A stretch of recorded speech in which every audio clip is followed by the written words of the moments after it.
Welcome to Talking Points for Teens. This presentation is being brought to you by the Mercer Council. We are a nonprofit agency that promotes and offers research-based prevention and intervention programs.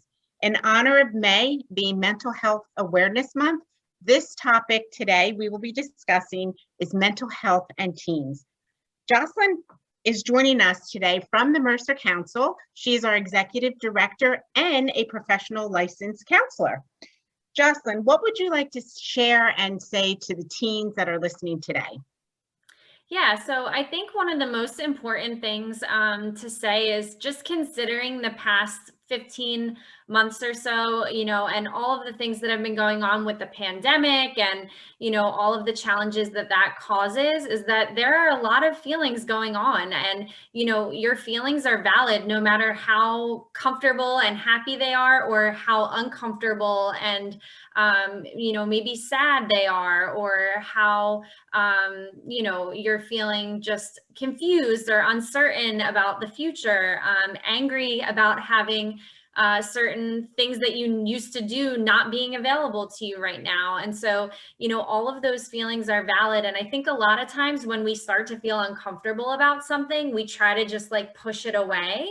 But one of the things that we can do is we can recognize that all of our feelings, no matter how we label them as either good or bad, are valid and are important in sort of, telling us how to react and respond to our environment. And so, one of the things that we can do is accept them as part of us and label them, because labeling it and understanding how we're feeling in any given moment will help us decide what we can do next. And so I hope that you feel, if you're watching this, that your anger is valid, or, that your sadness is valid, or that your disappointment or hurt is all valid, and it's all part of who you are, and that's okay.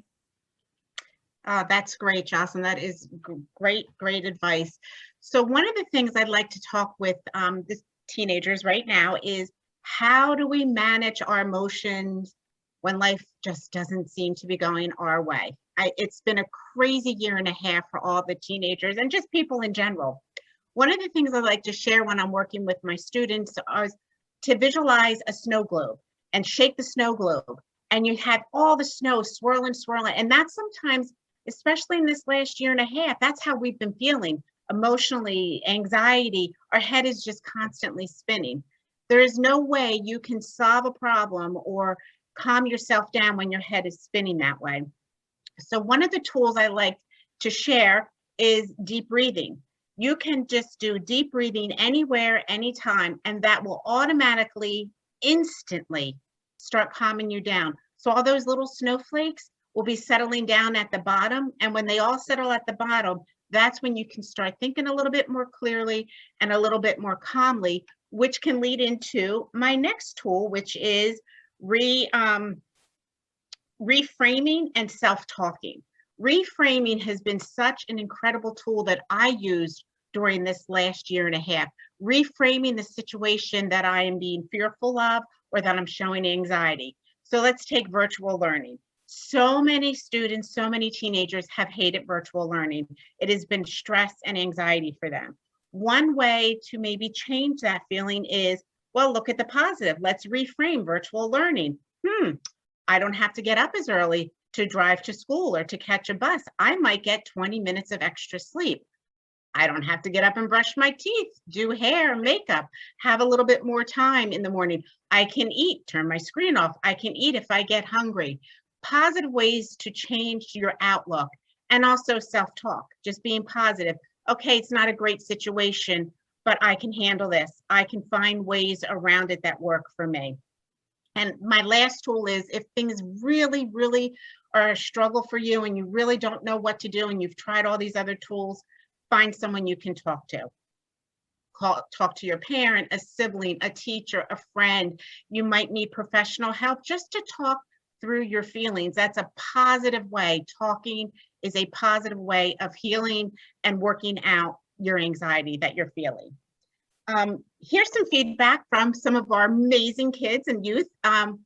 We asked them, what works for you when you're feeling anxious?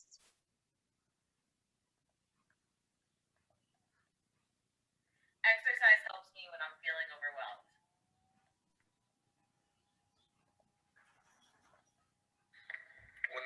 stressed, I listen to music. I deal with stress and anxiety by playing with my dog. And Aim, I have to say that's something I do. I have 2 dogs, and that's definitely a coping strategy for me. 100%. Yep. When I feel stressed, I like to work out. Woohoo! That looks like a heavy weight. That's awesome. When I feel stressed and have anxiety, I like to talk to my mom and my sister. Yeah, talking about it is always helpful too. And, something I liked, Eamon, what you shared is sort of, before reframing the situation, acknowledging sort of why it's difficult for us. So, if it's that you're really sad that you're missing out on something, that sadness is okay to feel. We're all Right. human. We all have a range of emotions. And so, those are all parts of who we are. And so we can still say that we're sad and also find a way to look at the situation a little bit differently, or try to get some perspective, or try to either find like the silver lining in it, or something that we can learn or take away from it. Because I think sometimes in a lot of these difficulties and these discomforts is how we really grow and learn, not only about ourselves, but just about the world around us too. Right, right. Well, thank you so much, Jocelyn, for sharing your wonderful insight with us. This brings us to the end of our session of Talking Points with Teens. I'd like to share some additional resources with you if you would like further information.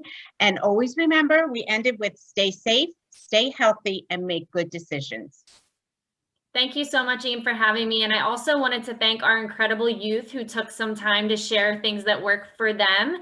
I think another thing that's important to consider is this is not one size fits all, right? So something that works for one person may be great for them, but maybe not for me. And so, it's all about just sort of learning about ourselves and finding what might work. So thank you for sharing your tips. And I'm, again, grateful for the youth who shared theirs.